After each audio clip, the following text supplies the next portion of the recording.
प्रियजन हो, ख्रिस्ताच्या नावामध्ये मी पुन्हा एक वार आपल्या सर्वांचे हार्दिक स्वागत करत आहे. आजचे प्रकटीकरण या मालिकेमधला आजचा हा 18व्या क्रमांकाचा संदेश आहे, ज्याचं शीर्षक आहे आत्म्याचे कृपादान. प्रियजन हो, या जगामध्ये राहत असताना आपल्याला खूप निर्णय घ्यावे लागतात. आणि कधी तुम्ही असा अनुभव घेतलेला आहे का की एखादा विचार तुमच्या अंतःकरणामध्ये येतो, एखादा निर्णय तुमच्या अंतःकरणामध्ये येतो आणि तो निर्णय तुम्ही घेता आणि तो निर्णय बरोबर असतो आणि म्हणून तुम्ही कधी कधी चौकशी करता किंवा विचार करता की हा जो विचार तुमच्या अंतःकरणामध्ये जो आला तो तुम्हाला कोणी दिला. तर आज विशेष करून त्या पवित्र आत्म्याविषयी आपण शिकणार आहोत, ज्याच्याद्वारे आपल्याला कृपादान मिळते.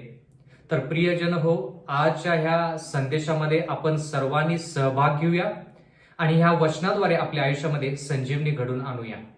आपण प्रार्थना करूया.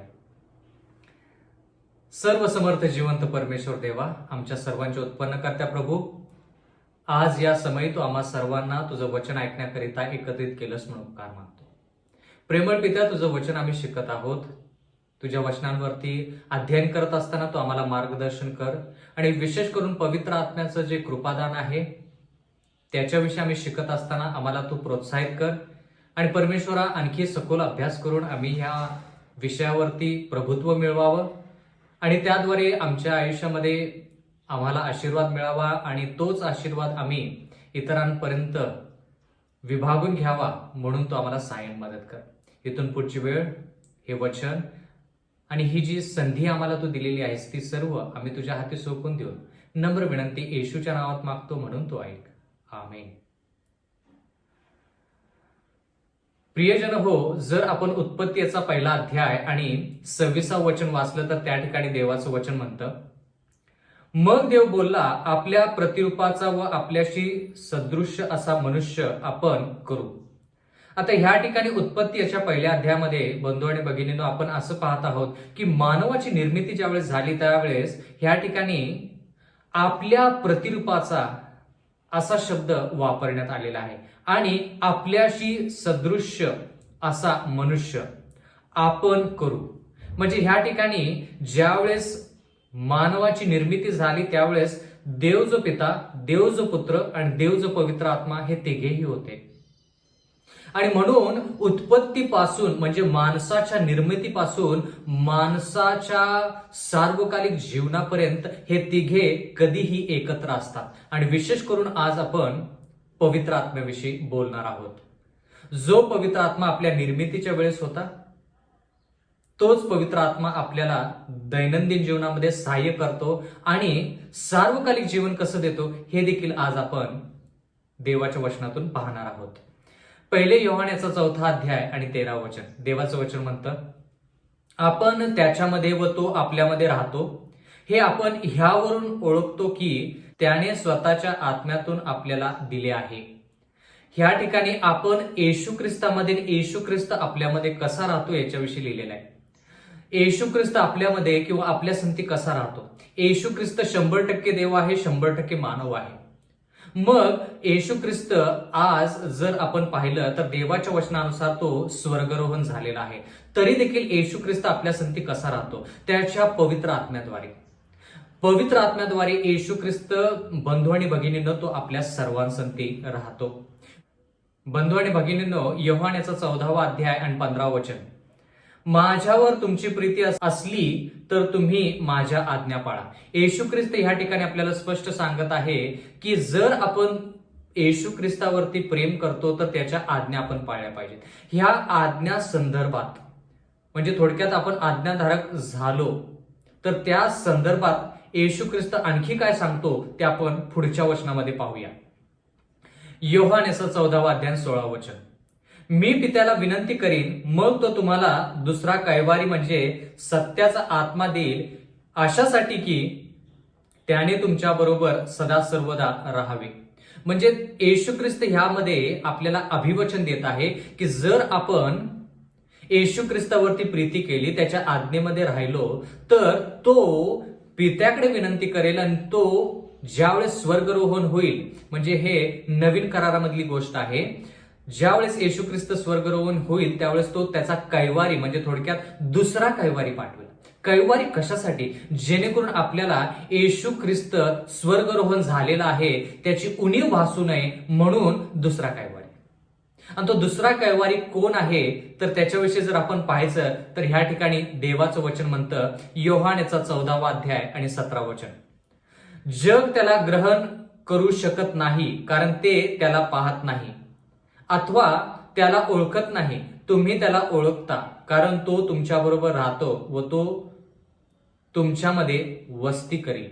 म्हणजे ह्या ठिकाणी दुसरा कैवारी जो येशू ख्रिस्त सांगत आहे, किंवा शिष्य जे खिन्न झालेले आहेत त्यांना कैवाऱ्याची जी गरज आहे, येशू ख्रिस्त म्हणतो मी जरी स्वर्गरोहण झालो तर मी पित्याकडे विनंती करेन आणि तो तुम्हाला दुसरा कैवारी देईल. हा दुसरा कैवारी कोण तर देव जो पवित्र आत्मा. म्हणजे येशू ख्रिस्त ज्यावेळेस स्वर्गरोहण झाला त्यावेळेस त्याने त्याच्या शिष्यांना अनाथ सोडलं नाही. म्हणजे थोडक्यात त्याने त्या शिष्यांना दुसरा कैवारी पाठवला. तर त्या कैवाऱ्याचं कार्य काय, त्यानं कोणकोणती कृपादाने त्या काळातील लोकांना आणि आपल्याला देखील देऊ इच्छितो ते आज आपण पाहणार आहोत. योहानेचा 14वा अध्याय 18 वचन, मी तुम्हाला अनाथ असे सोडणार नाही, मी तुमच्याकडे येईन. म्हणजे येशू ख्रिस्त जरी स्वर्गरोहण झाला असला तरी देखील पवित्र आत्म्याद्वारे येशू ख्रिस्त आपली भेट घेतात. दररोज तो भेट घेतो, दररोज तो आपल्या संगती असतो, दररोज तो आपल्या प्रत्येक हालचालीवरती लक्ष देत आहे. तो काळजीवाहू असा देव आहे. एवढंच नाही तर जर आपण लूक याचा 11वा अध्याय आणि 13वा वचनामध्ये पाहिलं तर देवाचं वचन काय म्हणतं, तुम्ही वाईट असता तुम्हाला आपल्या मुलांना चांगल्या देणग्या देण्याचे कळते तर मग स्वर्गीय पित्याजवळ जे मागतात त्यांना तो किती विशेष करून पवित्र आत्मा देईल. ह्या ठिकाणी येशू ख्रिस्त आपल्याला हे सांगत आहे की जसा जगिक पिता जो पापी आहे त्याचा पुत्र जो पापी आहे तो जर पित्याकडं एखादी गोष्ट मागत असेल आणि तो पिता त्या लेकराला देत असेल तर देवाचं वचन म्हणतं जर आपण जिवंत देव यहोवा त्याच्याकडे जर विनंती केली तर तो त्याचा जो पवित्र आत्मा आहे, देव जो पवित्र आत्मा आहे त्याला आपल्याकडे किती विशेषरित्या पाठवेल. म्हणजे ह्या ठिकाणी आपण अशी कल्पना करू शकतो की जर जगिक पिता आपली एवढी काळजी वाहतो तर स्वर्गीय पिता आपल्याला त्याचा पवित्र आत्मा का देणार नाही.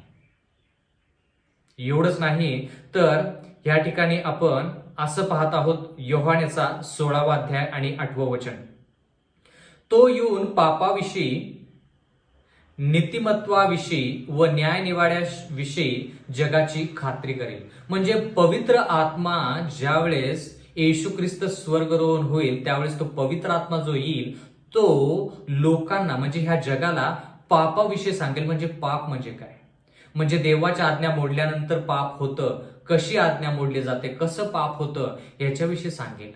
एवढंच नाही तर नीतिमत्वाविषयी सांगेल. म्हणजे पवित्र आयुष्य जगायचं कसं हे पवित्र आत्मा आपल्याला स्पष्टपणे सांगेल. एवढंच नाही तर न्यायनिवाड्याविषयी सांगेल. म्हणजे तो पवित्र आत्मा काळजीपूर्वक आपल्याला सांगेल की न्यायनिवाडा या जगाचा होणार आहे आणि त्या न्यायनिवाड्यामध्ये जर आपल्याला पार पाडायचं असेल किंवा त्याच्यातून उत्तीर्ण व्हायचं असेल तर आपल्याला आज्ञाधारक बनलं पाहिजे.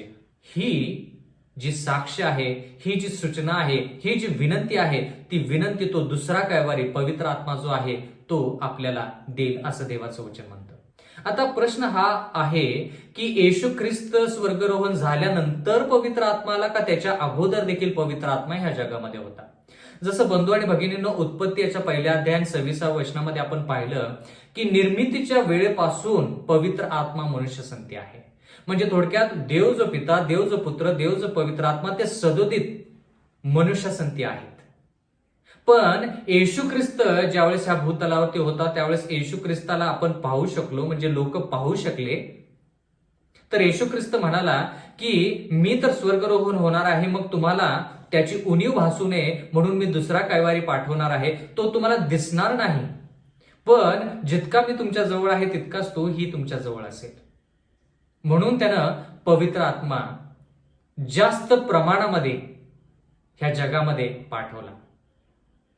प्रियजन हो, जर आपण योहानेचा 16वा अध्याय आणि 13वा वचन वाचलं तर ह्या ठिकाणी देवाचं वचन म्हणतं, तरी तो सत्याचा आत्मा येईल तेव्हा तो तुम्हाला मार्ग दाखवून सर्व सत्यात नेईल. म्हणजे पवित्र आत्मा जो आहे तो सत्याचाच मार्ग दाखवतो. तो पवित्र आत्मा कधीही आपली दिशाभूल करत नाही. कारण की का, निर्मितीच्या वेळेस मनुष्य ज्यावेळेस निर्मिती त्याची झाली त्यावेळेस तो त्या ठिकाणी होता. एवढंच नाही, त्यावेळेस पासून आतापर्यंत तो आपल्या संगती आहे. येशू ख्रिस्ता संगती होता. येशू ख्रिस्ताच्या बाप्तिस्माच्या वेळेस देखील तो होता. म्हणून आपल्याला त्या ठिकाणी हे स्पष्टरित्या पाहायला मिळतं, बंधू आणि भगिनींनो, की पवित्र आत्मा आपल्यासाठी किती गरजेचा आहे. देवाच्या वचनामध्ये, प्रियजन हो, देवाच्या वचनामध्ये पुढे लिहिलेलं आहे, कारण तो आपल्या स्वतःचे सांगणार नाही, तर जे काही ऐकेल तेच सांगेल आणि होणाऱ्या गोष्टी तुम्हाला कळवेल. म्हणजे ज्या गोष्टी भविष्य काळामध्ये होणार आहेत त्या गोष्टी देखील तो आपल्याला सांगेल. म्हणजे थोडक्यात हा भविष्यवाणी करणारा आत्मा आहे. म्हणजे जे संदेश ते जुन्या करारामध्ये होते, नवीन करारामध्ये जे संदेश ते आहेत त्यामध्ये देखील हा पवित्र आत्मा वस्ती करतो. एवढंच नाही तर मत्तईच्या 12वा अध्याय आणि 31व्या वचनामध्ये जर आपण वाचलं तर त्या ठिकाणी काय लिहिलेलं आहे, ह्याच तो मी तुम्हाला सांगतो की प्रत्येक पाप व दुर्भाषण यांची माणसांना क्षमा होईल, परंतु पवित्र आत्म्याविरुद्ध जे दुर्भाषण आहे त्याची क्षमा होणार नाही. म्हणजे जर आपण पाप करत राहिलो आणि पवित्र आत्म्याला जर आपण दूर लोटत राहिलो आणि जर पवित्र आत्मा एक दिवशी खिन्न होऊन निराश होऊन कायमस्वरूपी आपल्याला सोडून गेला तर तो पवित्र आत्मा आपल्याला परत मिळणार नाही. म्हणून देवाच्या वचनामध्ये असं लिहिलेलं आहे, ज्यावेळेस आपण पाप करतो त्यावेळेस देव जो पिता, देव जो पुत्र, देव जो पवित्र आत्मा ह्यांच्या विरुद्ध पाप करतो आपण. पण देवाच्या वचनामध्ये असं लिहिलेलं आहे की आपण त्या पापामध्ये इथपर्यंत त्या पातळीपर्यंत पोहोचायचं नाही ज्याच्यामध्ये किंवा जेणेकरून पवित्र आत्मा पूर्णपणे दुःखी होऊन खिन्न होऊन आपल्याला सोडून जाईल. मग ते पाप जे आहे ते पाप कधी क्षमा होऊ शकणार नाही आणि आपण सार्वकालिकरित्या मरून जाऊ किंवा आपल्याला मृत्यू पत्करावा लागेल. मत्तईचा 12वा अध्याय 32वा वचन, मनुष्याच्या पुत्राविरुद्ध कोणी काय बोलेल तर त्याची त्याला क्षमा होईल, परंतु जो कोणी पवित्र आत्म्याविरुद्ध बोलेल त्याची त्याला क्षमा होणार नाही. ह्या युगात नाही व येणाऱ्या युगातही नाही. म्हणजे मनुष्याविरुद्ध पाप केलं तर त्याची क्षमा होईल, देव जो पुत्र आहे त्याच्या विरुद्ध पाप केलं तर क्षमा होईल. पण जर पवित्र आत्मा आपल्याला एकदा सोडून गेला तर बंधू आणि भगिनींनो आपल्याला त्याची क्षमा होणार नाही आणि आपण सार्वकालिकरित्या आपला नाश होईल. बंधू आणि भगिनींनो, जर आपण प्रेषितांचे कृत्य याचा 2रा अध्याय आणि 37वा वचन वाचलं तर ह्या ठिकाणी काय लिहिलेलं आहे, हे ऐकून त्यांच्या अंतःकरणास चुटपुट लागली आणि ते पेत्र व इतर प्रेषित यांना म्हणाले, बंधुजन हो, आम्ही काय करावे. म्हणजे ज्या वेळेस प्रेषिताने पूर्ण आत्म्याने भाषण केलं किंवा देवाचा संदेश लोकांपर्यंत पोहोचवला त्यावेळेस तो देवाचा संदेश त्यांच्या अंतःकरणाला झोंबला. तो देवाचा संदेश त्यांच्या अंतःकरणामध्ये कार्य करून गेला आणि त्या लोकांनी लगेच त्यांना विनंती केली, त्या प्रेषितांना विचारलं की बंधुजन हो, आता आम्ही काय केलं पाहिजे. आणि मग सल्ला काय मिळतो ते आपण थोडक्यात पाहूया. प्रेषितांच्या कृत्याचा 2रा अध्याय आणि 38वा वचन, पेत्र त्या ठिकाणी काय म्हणतो. पेत्र त्यांना म्हणाला, पश्चाताप करा व तुमच्या पापांची क्षमा व्हावी म्हणून तुम्ही प्रत्येक जण येशू ख्रिस्ताच्या नावाने बाप्तिस्मा घ्या, म्हणजे तुम्हाला पवित्र आत्म्याचे दान प्राप्त होईल. म्हणजे ज्या वेळेस ह्या लोकांना चुटपुट लागली, त्यांच्या मनाला तळमळ लागली की आता आम्ही काय करायचं, कारण की येशू ख्रिस्ताविषयी आपल्याला कळालेलं आहे, त्यावेळेस पेत्राने त्यांना सांगितलं की त्यांनी काय केलं पाहिजे, पाप क्षमा मागून प्रायश्चित केलं पाहिजे, पापाची माफी मागितली पाहिजे, प्रायश्चित केलं पाहिजे. येशू ख्रिस्ताच्या नावामध्ये बाप्तिस्मा घेतल्यानंतर देवाचं वचन म्हणतं की त्यांना पवित्र आत्म्याचं दान प्राप्त होईल. म्हणजे एवढ्या सर्व गोष्टी. म्हणून बंधू आणि भगिनींनो, देवाचं वचन ज्यावेळेस आपल्याकडे येतं त्यावेळेस आपलं अंतःकरण जे आहे ते आपलं अंतःकरण त्याच्या वचनासाठी आपण मोकळं केलं पाहिजे. आणि म्हणून जर आपलं अंतःकरण मोकळं पाहिजे तर त्याच्यामध्ये कोणत्याही प्रकारचा द्वेष नसावा, कोणत्या प्रकारची ईर्ष्या किंवा मत्सर नसावा, त्यामध्ये कोणतंही पाप नसावं. आणि म्हणून आपल्याला पवित्र आत्म्याची गरज आहे. कारण की का, जर पवित्र आत्मा आपल्या अंतःकरणामध्ये कार्य करेल तर आपल्याला कोणतं पाप आपण केलेलं आहे, त्या पापाची क्षमा कशी मागायची, त्या पापामध्ये परत पडू नये म्हणून देवाकडून ते ताकद, जी शक्ती आहे, देवाचे जी कृपा आहे ती कृपा कशी मिळवायची, ह्या सर्व गोष्टी आपल्याला पवित्र आत्मा सांगतो. देवाच्या वचनामध्ये लिहिलेलं आहे इपिस्करास पत्र याचा 4 अध्याय आणि 30 वचन. या ठिकाणी पाऊल काय म्हणतो, देवाच्या पवित्र आत्म्याला खिन्न करू नका. खंडणी भरून प्राप्त केलेल्या मुक्तीच्या दिवसापर्यंत तुम्ही त्या आत्म्याच्या योगे मुद्रित झाला आहात. प्रियजन हो, ह्या ठिकाणी आपल्याला पाऊल स्पष्ट सांगत आहे की देवाच्या पवित्र आत्म्याला खिन्न करू नका. म्हणजे ज्यावेळेस आपण एखादं पाप करतो तर ते पाप जर आपण वारंवार करत राहिलो तर एक वेळ अशी येते की पवित्र आत्मा आपल्याला सोडून जातो. आता ही जी गोष्ट आहे, ही गोष्ट जर आपल्याला चांगली समजून घ्यायची असेल तर आपण शाऊल राजाचं उदाहरण घेऊया. शाऊल राजाच्या संती देव होता. ज्यावेळेस त्याला अभिषिक्त करून राजा बनवण्यात आलं त्यावेळेस देव जो पिता, देव जो पुत्र, देव जो पवित्र आत्मा त्याच्या संती होता. आणि देव जो पवित्र आत्मा जो आहे त्याच्यामध्ये खूप त्यानं कार्य केलं. आणि शाऊलाने देखील पवित्र आत्म्याच्या मदतीने किंवा पवित्र आत्म्याच्या सहाय्याने खूप ज्या गोष्टी वाईट होत्या किंवा ज्या गोष्टी पापमय होत्या त्या खूप गोष्टी दूर केल्या. म्हणजे त्याच्या राज्यामध्ये भूत प्रवीण जी लोक होती किंवा वेगवेगळे जादूटोना करणारे जे लोक होते त्यांना त्यानं हाकलून घालवलं. पण बंधू आणि भगिनींनो, नंतर ह्या शाऊल राजाने ज्यावेळेस अभिषिक्त जो दावीद राजा होता किंवा दावीद जो अभिषिक्त होता त्याच्या विरुद्ध ज्यावेळेस बंड करायला सुरुवात केली त्यावेळेस पवित्र आत्मा त्या शाऊल राजाला वारंवार सांगायचा की तू मन फिरव, प्रायश्चित्त कर आणि देवाकडे परत ये. पण क्रोधाने संतप्त होऊन किंवा स्वतःच्याच इच्छेने चालून शाऊल राजा शेवटी ज्या गोष्टी त्याने त्याच्या राज्यातून घालवून टाकल्या होत्या, जसं की भूत प्रवीण लोक, त्या लोकांकडेच तो परत गेला आणि भविष्याविषयी त्यानं जाणण्याचा प्रयत्न केला. म्हणजे वारंवार पवित्र आत्म्याने त्याच्या अंतःकरणामध्ये कार्य करून देखील वारंवार शाऊल राजाने तो पवित्र आत्मा नाकारला. म्हणजे थोडक्यात प्रत्येक वेळेस ज्यावेळेस आपण पवित्र आत्मा नाकारतो त्यावेळेस पवित्र आत्मा दुःखी होतो, त्याला वाईट वाटतं, तो पवित्र आत्मा खिन्न होतो. म्हणजे दुसऱ्या वेळेस जर पवित्र आत्मा आपल्या संगती बोलत असेल तर तो आवाज जो आहे तो पवित्र आत्म्याचा आवाज थोडा कमी होतो. म्हणजे आपल्याला तो पवित्र आत्म्याचा आवाज स्पष्टपणे जितका पहिल्या वेळेस ऐकायला मिळाला तितका दुसऱ्या वेळेस ऐकायला मिळत नाही. प्रियजन हो, हे फार महत्वाची वचनं आहेत.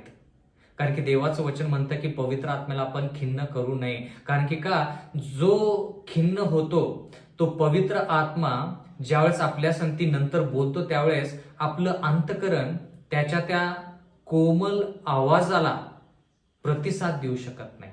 कारण की का, त्याचा आवाज कमी कमी कमी कमी आपल्याला भासतो किंवा आपल्याला ऐकू येतो. प्रियजन हो, वारंवार पाप केल्यानंतर ज्यावेळेस पवित्र आत्मा आपल्याला सांगतो की ते पाप करू नको करू नको करू नको, एक वेळ अशी येते की पवित्र आत्मा जरी आपल्याला सांगत असला तर त्या गोष्टी आपल्याला ऐकू येत नाहीत, आपल्याला त्याच्याविषयी समजत नाही आणि पवित्र आत्मा खिन्न होऊन कायमस्वरूपी त्या व्यक्तीला सोडून जातो. तीच गोष्ट, तीच बाब शाऊल राजाच्या बाबतीत झाली. आणि म्हणून शाऊल राजा ज्यावेळेस सुरुवातीला देवासंती होता तोच शाऊल राजा शेवटी त्यानं पवित्र आत्म्याला खिन्न केलं, पवित्र आत्म्याला त्यांना सोडलं आणि शाऊल राजा स्वतःच्या तलवारीवरती पडून त्यानं स्वतःचे प्राण घेतले. म्हणजे थोडक्यात ह्या ठिकाणी आपण पाहत आहोत बंधू आणि भगिनींनो, की ज्या वेळेस पवित्र आत्मा आपल्याला सोडतो त्यावेळेस आपलं सार्वकालिक जीवन आपण गमावून बसतो. म्हणून होता येईल तितकं प्रयत्न करून जेवढी ताकद, जेवढं सामर्थ्य देवाने आपल्याला दिलेलं आहे त्याच्या वचनाद्वारे त्यामध्ये राहून आपण पवित्र आत्म्याला आनंदित ठेवलं पाहिजे. पवित्र आत्म्याला आपण कधीही निराश करता कामा नये. कारण की पवित्र आत्माच आपल्याला ज्ञान, बुद्धी, चातुर्य देतो आणि सांगतो की कोणता निर्णय कोणत्या घटनेस घ्यायचा आहे. प्रियजन हो, देवाच्या वचनामध्ये आपण असं पाहत आहोत प्रेषितांच्या कृत्याचा 24वा अध्याय 24वा वचन. मग काही दिवसानंतर फेलिक्स आपली यहुदी पत्नी द्रुसिल्ला हिच्यासह आला व त्याने पावलाला बोलावून ख्रिस्त येशूवरील विश्वासाविषयी त्याच्यापासून ऐकून घेतले. म्हणजे ह्या ठिकाणी आता एक घटना नमूद केलेली आहे. ज्या घटनेमध्ये एक पुरुष आहे ज्याचं नाव आहे फेलिक्स आणि त्याच्या पत्नीचं नाव आहे द्रुसिल्ला. आता हे दोघं जे आहेत हे दोघं पावलाकडे आलेले आहेत आणि त्याने येशू ख्रिस्ताविषयी पावलाला विचारलेलं आहे. प्रेषितांचे कृत्य याचा 26वा अध्याय आणि 25वा वचन. तेव्हा नीतिमत्व, इंद्रियदमन व पुढे होणारा न्याय यांच्याविषयी तो भाषण करत असता फेलिक्साने भयभीत होऊन म्हटले, आता जा, संधी सापडली म्हणजे तुला बोलावीन. म्हणजे देवाच्या वचनातून पाऊल सांगतच होता. फेलिक्स आणि त्याची पत्नी देवाच्या वचनातून ऐकतच होते. पण देवाच्या वचनानुसार आपण ह्या ठिकाणी पाहत आहोत की ज्या वेळेस फेलिक्स आणि त्याच्या पत्नीला नीतिमत्व म्हणजे काय, पवित्रता म्हणजे काय, इंद्रियदमन म्हणजे काय, येणारा न्याय जो आहे त्याच्याविषयी ज्यावेळेस माहिती कळाली त्यावेळेस फेलिक्स लगेच भाषणामध्येच पावलाला म्हणाला, बंधू आता तू जा, संधी सापडली म्हणजे मी तुला परत बोलावीन. म्हणजे आत्तासाठी जेवढं मी ऐकलेलं आहे तेवढं पुरेसं आहे. जर मला याच्यापेक्षा जास्त माहिती जाणून घ्यायची असेल तर मी तुला नक्कीच बोलावेन. तर तू कृपा करून काय कर, आत्तासाठी तू निघून जा. बंधू आणि भगिनींनो, जर आपण ह्या घटनेविषयी पाहिलं तर तुम्हाला हे कळेल की खूप लोक अशी संधी गमावतात आणि ती संधी त्यांना परत मिळत नाही. बंधू आणि भगिनींनो, मला तुम्हाला सांगू द्या, जर पवित्र आत्मा तुम्हाला एक सूचना देत असेल तर आपण काळजीपूर्वक त्या सूचनेकडे लक्ष दिलं पाहिजे, जेणेकरून तो पवित्र आत्मा आनंदित होईल, तो पवित्र आत्मा आपल्या संगती राहण्यास तयार राहील आणि सदोदित तो पवित्र आत्मा आपण झोपी जात असता, चालत असता, बसलो असता, वेगवेगळ्या ठिकाणी काम करत असता तो पवित्र आपला आत्मा जो आहे तो आपल्या संगती सदोदित राहील.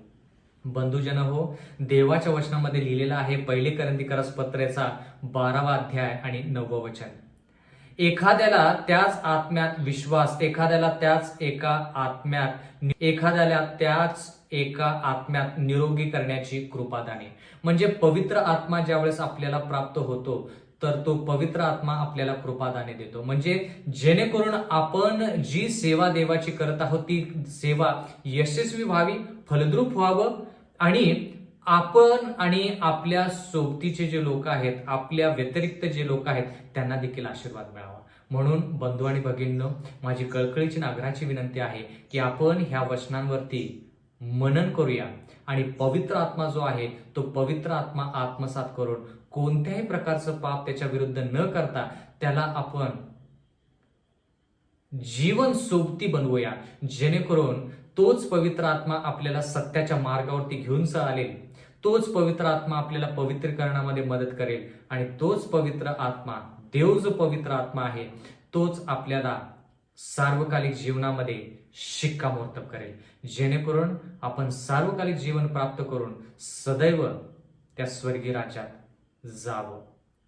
बंधू आणि भगिनींनो, येणाऱ्या काळामधले जे संदेश आहेत त्या संदेशाकडे तुम्ही नक्कीच लक्ष द्या. महत्वाचे संदेश आहेत. ह्या संदेशाचा अभिप्राय तुम्ही मला नक्कीच कळवा आणि माझी कळकळीची आग्रहाची विनंती, तुम्हाला जर माझ्या संगती संपर्क साधायचा असेल तर जे संपर्क स्थळ आहेत त्याच्यावरती तुम्ही जाऊन तुम्ही माझ्या संगती संपर्क साधू शकता. देव आपणा सर्वांस आशीर्वाद देव. आपण प्रार्थना करूया. सर्व समर्थ जिवंत परमेश्वर देवा, अखिल विश्वाच्या उत्पन्न करत्या प्रभू, उपकार मानतो आजच्या ह्या संधीबद्दल आणि विशेष करून पवित्र आत्म्याबद्दल. परमेश्वरा, पवित्र आत्म्याला आम्ही कधीही खिन्न न करता सदोदित त्याच्या इच्छानुसार चालून सार्वकालिक जीवनाची वाटचाल करून परमेश्वरा त्या स्वर्गीय राज्यामध्ये पदार्पण करावं असं होऊ दे. इथून पुढची वेळ आमचं सर्वस्व तुझ्या हाती सोपवून देऊन नम्र विनंती येशूच्या नावात मागतो, म्हणून तो ऐक. आमेन.